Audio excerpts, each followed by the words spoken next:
Welcome to the CTA podcast. Join us as we critically examine the ideological capture of the psychotherapy field.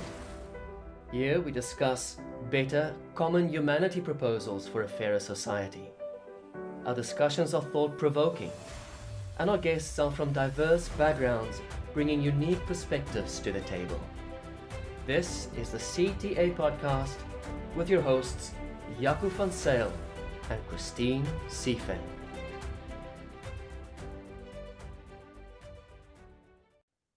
Welcome everyone to another episode of Critical Therapy Antidote podcast. 15 episodes later, and we're at the final episode concluding our series of interviews promoting the book Cynical Therapies, Perspectives on the Anti-Therapeutic Nature of Critical Social Justice. And we thought that it was no better way to conclude it than with two pillars at the CTA, namely Val Thomas and Carole Sherwood. And to those who don't know, Val Thomas is a UK-based psychologist. She's a founder of the CTA, the editor of the Cynical Therapies book, and a chapter author. And Carole Sherwood is a not-so-retired UK-based psychologist, also a CTA member and a chapter author, specifically CRT in the Therapist Chair, one of our very popular episodes. Welcome to the both of you. As we discussed, maybe we can just open the floor. Val, you can take the lead. And how about we have a lively discussion on the book? Maybe also discuss some of the improvements that could be made. The volume next 2, time. yes, for Right. volume 2. Volume 3 and volume 4, I think. Right. Yes. Thank you very much for that introduction, Jaco, and it's just great to be gathered here together to have a discussion on the book at the end of a series of podcasts with those extraordinarily interesting interviews with all of the chapter authors. And I have to say that even though I'm sort of deeply familiar with the contents of each chapter, I just found them riveting and illuminating. So I thought I'd just like to say something to start our discussion. So let's just go back a couple of years to actually 2.5 years ago, the beginning of the project itself. So we can just set it into some kind of context. So CTA had been running for about 6 months. We were very, very concerned about the way in which there seemed to be no public discussion whatsoever about what was happening in the therapy field, these sort of very big and worrying changes that we were starting to see. And so we gathered together some of the members within the network who were willing to stand up above the parapet, with their heads above the parapet, and to start to address some of the concerns in their areas of expertise. And we gathered together, we had 19 authors. And we had an objective, one objective at that, the most important objective was, we felt it was critically important to start to inform the general public, practitioners generally, and also people who are considering starting to train in counselling psychotherapy. We wanted to let them know that things were going badly awry in the professional field of counselling and psychotherapy. So the intention was to write a very accessible book, very wide-ranging, and we were going to work with the material at hand. So we didn't go out into the field and commission particular, to cover particular aspects of the field. We worked with the members of CTA who were happy and wanted to talk about their particular domain. And all of that was gathered together into a collection of essays. So I guess, our first thing that we want to think about, were we successful? And when we've had a bit of a think about that, we also want to do some critique of the book. You know, what's missing and what needs to be developed in the future. So let's open up the discussion a bit, and let's see what the rest of the panel have to say about, were we successful in that mission? Do you know, before we started, I thought I'd go on to Amazon to have a look at the reviews, and I think they tell a really successful story.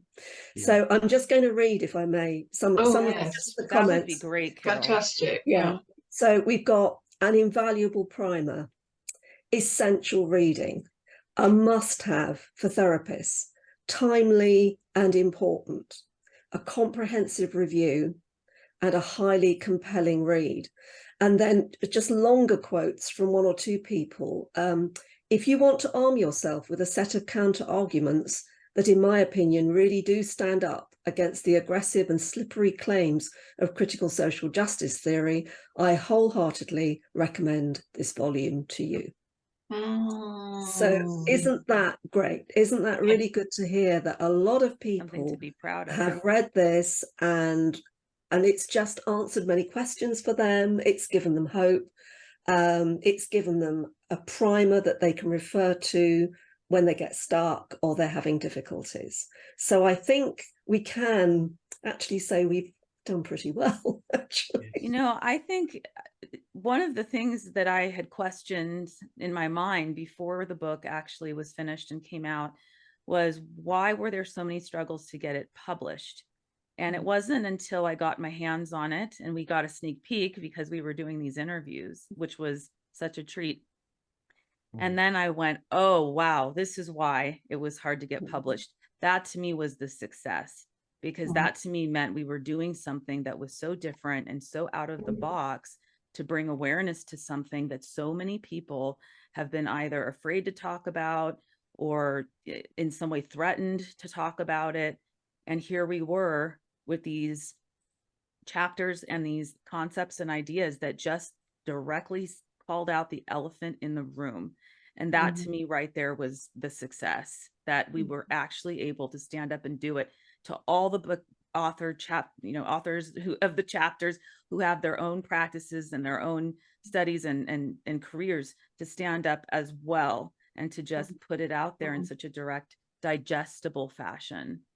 Just in discussions among ourselves, and also with other professionals, other interviews we had with some interviewers from other channels, one of the questions that came up was, why is no other psychotherapeutic or psychological society discussing these issues? Why is everybody so silent?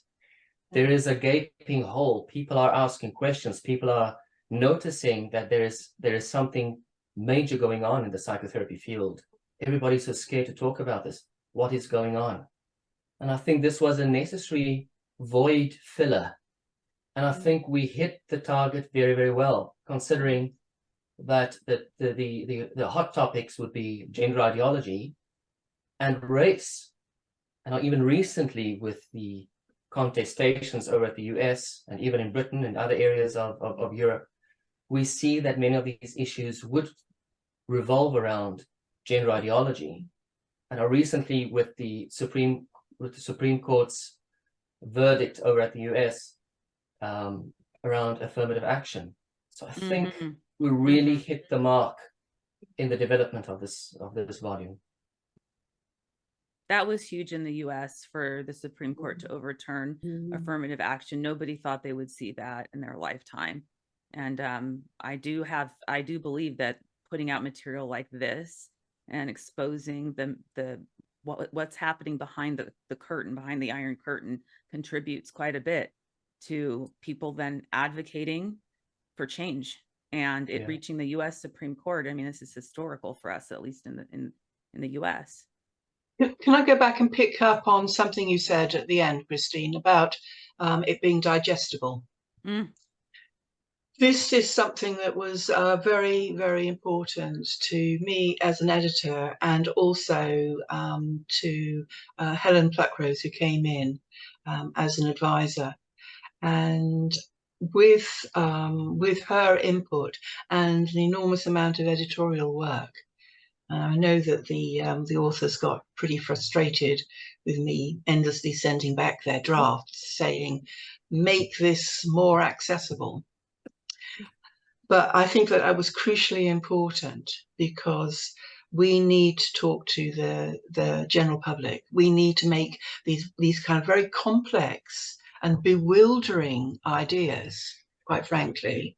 And this change that's so enormous, it's very difficult for us to grasp.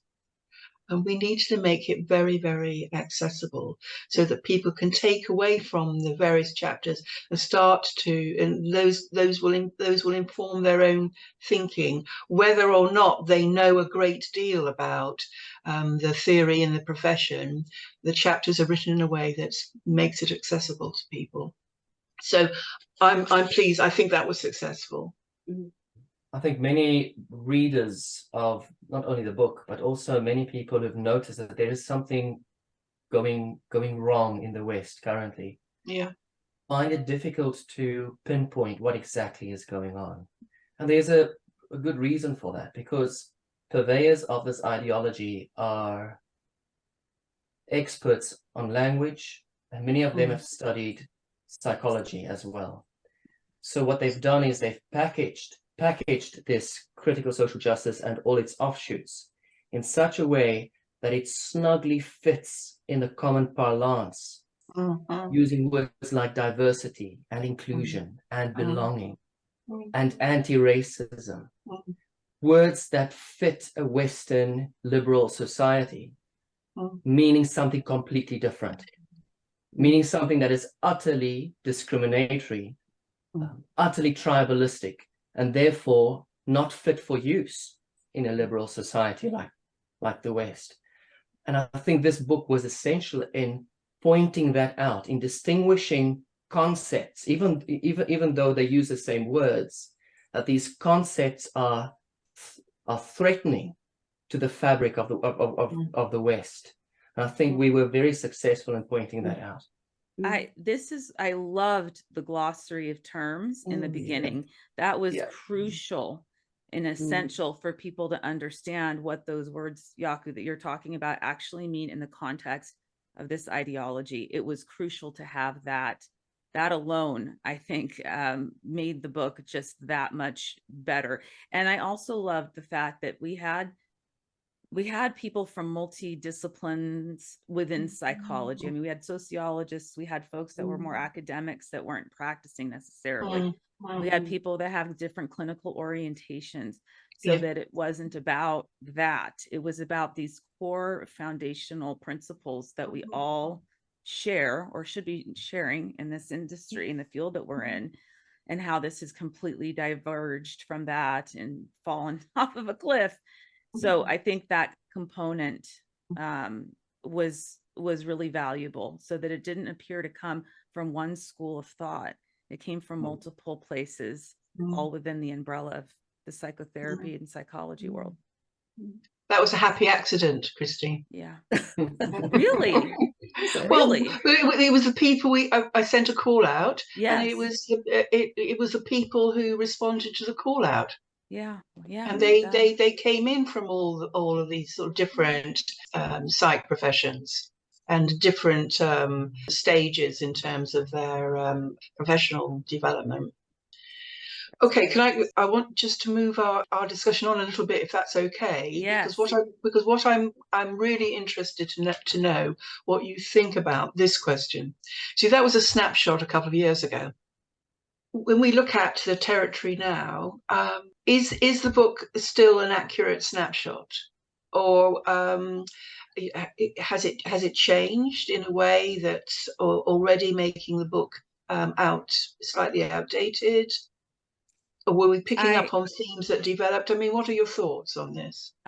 I see Carole's shaking her head. So I'll let Carole I don't jump think in. it's changed, Val. I don't think it's changed a great deal to you. We've still got the same entrenched problems. They're not going away anytime soon. There may have been some developments in terms of gender ideology with the Cass review, and Yeah. I think with recent coverage, certainly in the UK, in schools, with identity, cat gender, things like this, which have drawn it far more to the public's attention and politicians as well. So I think perhaps in gender ideology is a little bit of a pushback going on, but I think we've still got the same entrenched problems. I would agree with that. And I think there's more awareness among groups of people, just the average person that isn't in the industry. There's more awareness. I've noticed that this is problematic, even in conversations I've had with people in my personal lives who are, the topic might come up, oh, my child came home from school the other day type of thing. And these are people that 2 years ago had no idea that this was happening or anything at all was going on at the schools. That I think, even again, in my personal life, I'm just thinking my own family members who have started talking about it when 2 years ago they thought I was kind of sounding this alarm and being very histrionic about it and completely overreacting. And to watch them go through this kind of transitional, awareness where they wake up and understand that this is touching everyone. I suppose that's what's changed in what I see, is that yes, there's some things in the courts that are happening, but for the most part, the big change I see is that people that never knew, thought I was being a bit of an alarmist, turned right back around and said, I can't believe this is happening. I'm mortified. And what do we do to stop it? I think it's more relevant than ever. I think the recent developments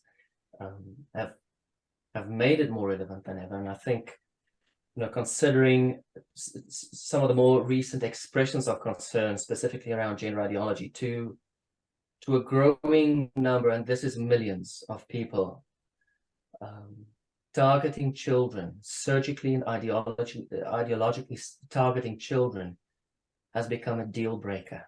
It is an unfounded ideology to begin with. That's now gender ideology.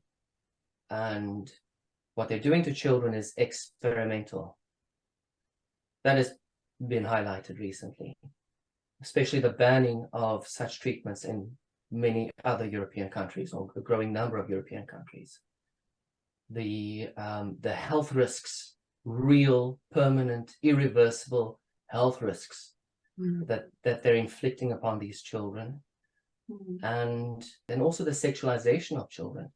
And when we consider these issues and we see that they fit perfectly with the whole ideology, namely to subvert, and that is the queer idea, to transgress and subvert, we see that is what they said they would do, they're finally doing. And that is a deal breaker to many people. And I think our book addresses that issue. And also,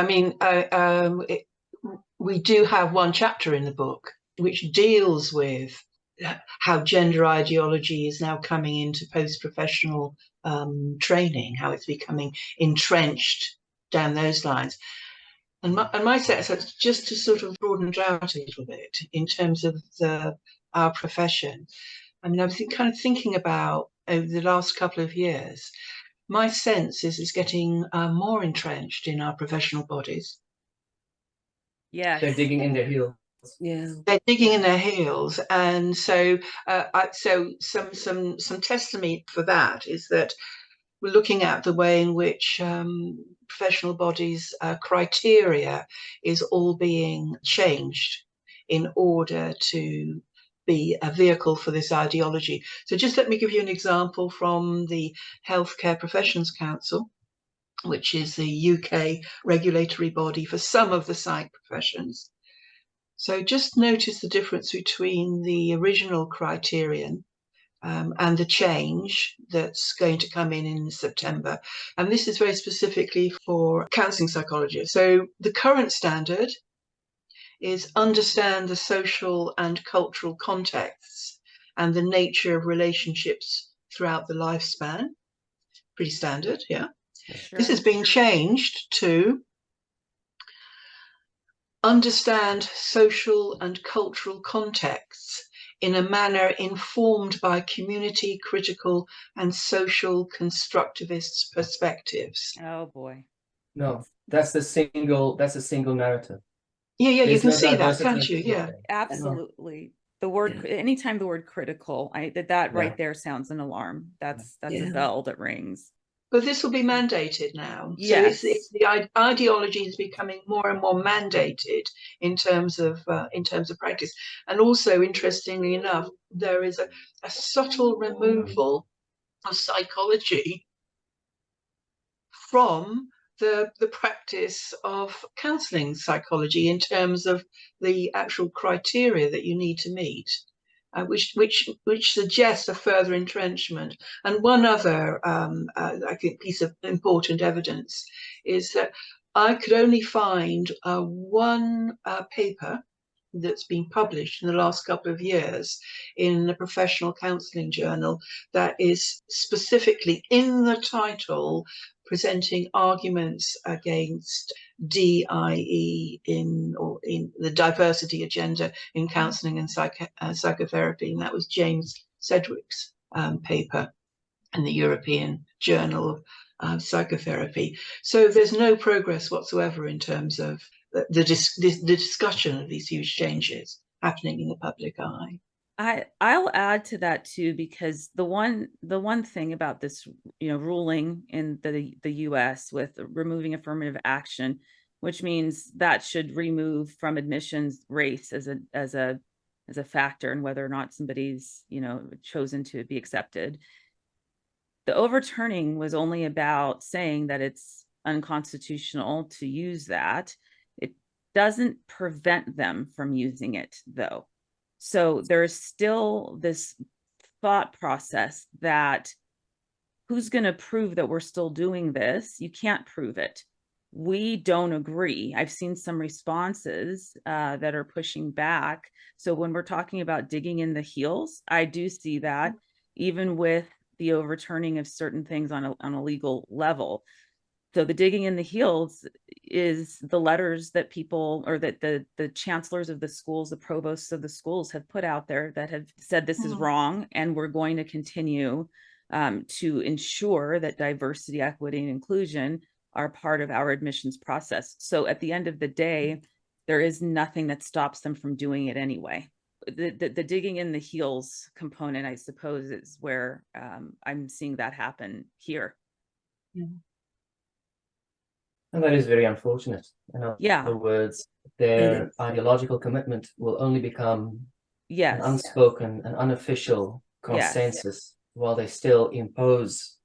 You'd have to prove that they were not admitted, somebody wasn't admitted into the school. Right. You'd have to prove it was because of their race. That's what you'd have to prove. That would be very, very difficult to do. No, they're certainly digging in their heels. And ultimately, it will have to come down to the harm this ideology is committing. In other words, case law will have to be built against these kinds of discriminatory practices, because it is discriminatory. They prioritize one single worldview at the intolerant exclusion of every other possible worldview. How's that for equity and diversity? We know that they don't mean it when they say it anyway. We know that they've proven themselves that they don't mean it. And it will have to be tested, it will have to be challenged by the courts, because they are digging in their heels. And we knew this would happen. Okay, well, it sounds like the general consensus then in this kind of brief discussion, as you could talk a lot about the contents of the book and the highlights of the book. But the consensus seems to be that we've met our the stated objective. But now let's turn our attention to casting a critical eye on the book, and it's important to critique it as well. Sure. So what I'm particularly interested in, is thinking about what's missing from this book, from your perspective. I think the client impact on the clients. I think stories from clients, you know, I know somebody in my life who started therapy, was resistant to start, finally did. And when he does this, it's a major step for him. The very first thing that is said to him in the room is, you know, your real issue here, sir, is that you're suffering from an inability to identify your white privilege and an inability to identify your role in the system and the systemic racism that we're facing. That turned him down from going back to therapy again, even at my own encouragement to find somebody new. So stories like that, where there's permanent, in my opinion, that's permanent psychological harm for that person who's now going to not receive treatment that would have been very beneficial because of the way that he was treated, because of what this has done to infiltrate. I think these real life examples to demonstrate would give people this idea of, gee, what would I do if that were to have happened to me, if I walked into my therapist's office and that's what was said. So I would have loved to have some anecdotal stories from clients who are willing to either speak out or be interviewed, or at least allow us to collect some evidence and data and include that in the book. I totally agree with you, Christine. I mean, given all of the testimony in the form of anecdotal accounts that come in to the email box at CTA, stories whereby parents have lost their relationship with their adult children who've gone to therapists who've supported the son or daughter particularly along sort of gender ideological lines, and have encouraged ruptures in the family. The therapist has encouraged ruptures in the family, and there's just so much. There's so much that we need to say about that, and this was definitely a gap in the book. In our defence, these were very early days. It was more difficult a couple of years ago to get people to agree to tell their stories and name themselves. And this has only happened very, very recently. We're just starting to see some of the journalist articles, aren't we? Yes. Lisa Sellen Davis illustrated her piece recently with anecdotal reports, and it made a very big difference. It did. And, you know, interestingly, I was contacted, you know, by a group that links big donors with organizations that they want to donate to. And they were looking for organization. And then they came to me based off of Lisa's article to see if I had recommendations of mental health facilities or organizations that were anti-critical social justice, that there was this desire to actually invest in places that didn't support the ideology. So in that way too, I mean, that was very surprising, and also, I mean, a good surprise. But the disappointment is that it was almost impossible to find anywhere in the United States that I could refer them to. That's the big problem right there. Yeah. Anywhere based in the US. I mean, CTA is based in the UK, although we're global, right? So they needed a US based launched organization. And that was very, very difficult. And it was difficult to even answer the question, well, where could we refer people who want to attend a traditional psychotherapy program? And that's a hard question to answer. I don't know of any actually, other than in Florida, here in the States. That's the best I can do is recommend a couple places in Florida. Outside of that, though, I really had nothing to give her. And that was, you know, it was difficult, of course, for her. And it was unfortunate when I really sat and thought about it that I couldn't come up with really very much. Also, in our defense, in all fairness, there were a few chapters where personal experiences did come through. I think of Christine's chapter. Yes. To your place of education. Yes. I'm also thinking about Carole's and Dina's chapters. Yes. Even though that was a fictitious character, CRT in the therapist chair, I think that was a very accurate depiction of the character of someone who's been infused with CRT as a doctrine, as a worldview to live by. And I also think in terms of the interviews we had, Tim Courtois' interview included his experience of going to sex therapy training and how ideologically one-sided and that training was, with admissions by some of those trainers saying that they knew all along that people were not born gay or lesbian. But in order to normalize homosexuality, LGB in society, they had to push that as an agenda. But they knew all along that there was no basis to prove the biological source or origin of homosexuality. So at least we do have some personal experiences contained in the book, but that is most certainly a gap that could be filled. The actual effects of critical social justice on the mental health of those on the receiving end of that kind of therapy. Well, Nick Opperhal, he actually related that he had been attending psychotherapy with someone who was very, very woke. And I was astonished to see that the man wasn't completely wrecked by it, because it is quite a toxifying environment. And he did find it rather toxifying. So these are so that is obviously, there's a potential for a lot of work to be done in terms of investigating and publishing and understanding the experience of the client. In terms of, obviously the book was inevitably really broad, and it was patchy, again, inevitably. So let's find out from you in personally, in terms of pushing the publications forward, publications regarding the discussion of the ideology's impact on the field. Personally, what would you really want to start to work on and develop now? I want to see more professors. I think my chapter was the only one in the book that spoke, and quite anecdotally, but spoke to what's happening at the institutions. And I think it's crucial, because the institutions are self-selecting for activists.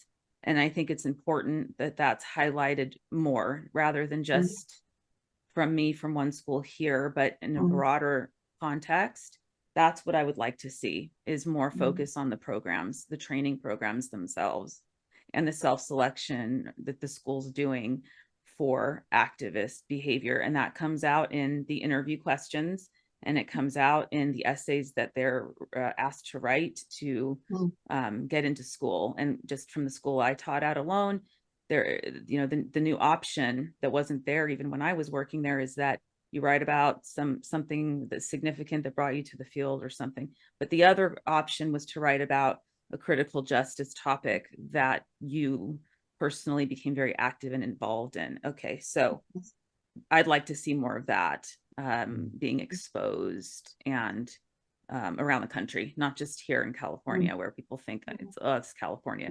This is happening in very conservative communities too. It's happening in conservative leaning schools. It's happening at the Catholic universities here. So that's what I'd want. I think that's just so important, Christine. I mean, your chapter was a very, very significant chapter. It was particularly important because it delivered a comparison between what the original counselling psychotherapy trainings were like, and this new form of therapy training, and they're so different, like contrasting sort of chalk and cheese. And also, we just need so much more on this, because this is the long march through the institutions. It's the future generations of therapists are now being captured and trained in this retooled therapy. It's not a therapy. It's not a therapy. It's not a therapy. They're retooled as activists. We just need so much more. out there on this.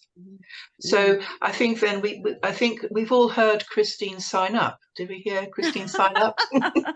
I suppose I did. To a standalone volume. Yes. She edits. I suppose I just volunteered myself. You Yes. did indeed. Yes. I think what I would like to find out more about are both the effects on the mental health of those who adopt a CSJ worldview. And there's already quite a lot coming out now with Twenge and others, Jonathan, Greg Lukianoff's theory about, you know, what happens when you're on campus and you're absorbing these ideas and you come to start to think in that way. And there is research coming through, and I think there needs to be more on that. But also, and I think even more important, are the effects on mental health of those who have been cancelled, because it's been quite a lot. There was a young woman, I think her name was Anna Thomas, who was supported by the Free Speech Union in the UK, a civil servant, who talks about how detrimental this was to her mental health. You've heard others. There was a famous cricketer who talked about the depression that he experienced, the shame, the guilt. And I think that is an area that is deserving of research. You know, what effect is this having, both on those who condone it and on those who are actually being affected by cancellation? So those are two areas I'd like to see further work being done in. I'm not volunteering to do it, by the way. you swiftly sidestepped. You're not going to walk into that trap, yes. Yeah, I am semi-retired after all. Right. I'm also thinking of the average age of the authors of this book. It's a relatively, you know, the average age, the authors were relatively young, which is good to begin with. It means that it is a young generation. It's a blossoming generation. Those have recognized the toxic tendency in the psychotherapy field. But it also points out that we have a gap even there. The seniors, where are they? Where are the seniors? Those psychoanalysts who know very well what is happening here. Those who study political science. Yeah. Those who study group psychology, group analysis. Where are they? Mum.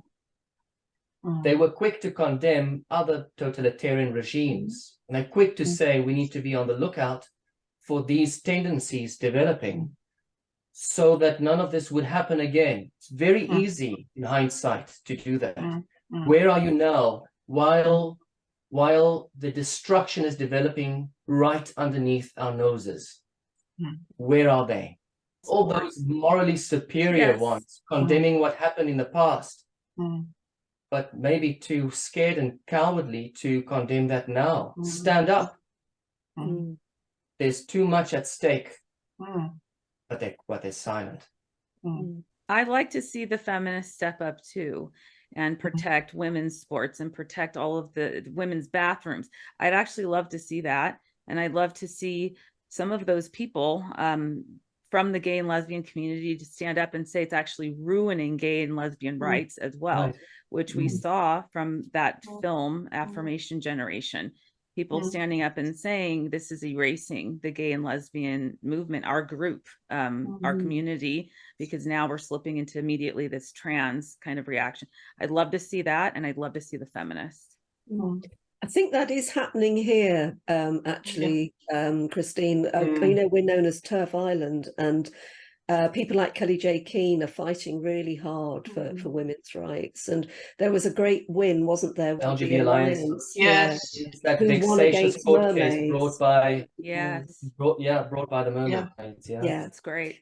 So I think in the UK, Christine, that there is definitely a very strong pushback here. Great. Perhaps less so in the States, sadly. Much less so in the States.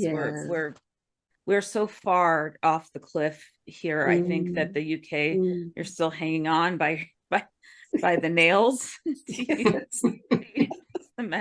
But we've fallen off of it. So we've got a ways to go. But that is very hopeful to hear, because I think that means there's some hope for us as well. I'd just like to say just a little bit about the areas that I would really, really want to be further developed. Yeah. I mean, I've tried to address them in my chapters in the book, but I mean, was just kind of scratching the surface. We have got to look at the kind of the bedrock, and by the bedrock, we have got to examine the fundamental difference in worldviews, the worldview that informs traditional psychotherapy and the worldview that informs critical social justice driven psychotherapy. The epistemology and the ontology of both are radically different. And in the chapter on the therapeutic relationship, I make the case that critical social justice driven therapy cannot make the case that it stands on the same relational ground as other traditional approaches. And yet it does, and nobody counters it. And this is what I find completely and utterly astonishing. And just to turn back to pick up on Yaku's point, it's the seniors in our profession, the people who develop conceptual frameworks, who are at that, at the top of the game in terms of knowledge creation. That's a task for them. How can they possibly argue that this approach is therapeutic? It's anti-therapeutic and anti-relational. Yes. It actually does the opposite to what traditional therapy sets out to achieve. And it can't do what traditional therapy aims to achieve. It's not a healing practice because its ontology won't allow it to be. Its relational base won't allow it to be. It can only produce and generate transactional relationships. And when it's applied, it usually ends up in creating hostility and division and intergroup conflict. This is just so, we've got to make a big push forward on this, making this case. It's so blindingly obvious to me. Right. It's easily seen by anybody, just a cursory look at it. Yes. And to do it in accessible language. When we read the material that is that does exist around the development of critical social justice and psychoanalysis, for instance, it uses such complex terminology. It assumes such a vast pre-knowledge to what the person might be discussing, that it's wholly inaccessible to the wider that's problematic public. Absolutely. It is hardly accessible even to those of us who are familiar with the history of the development of critical social justice.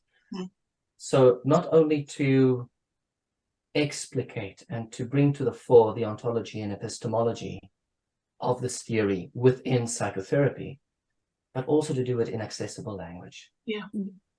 And that was a task that I set myself. Absolutely. For the chapters that I wrote for the book, and it was very, very hard work.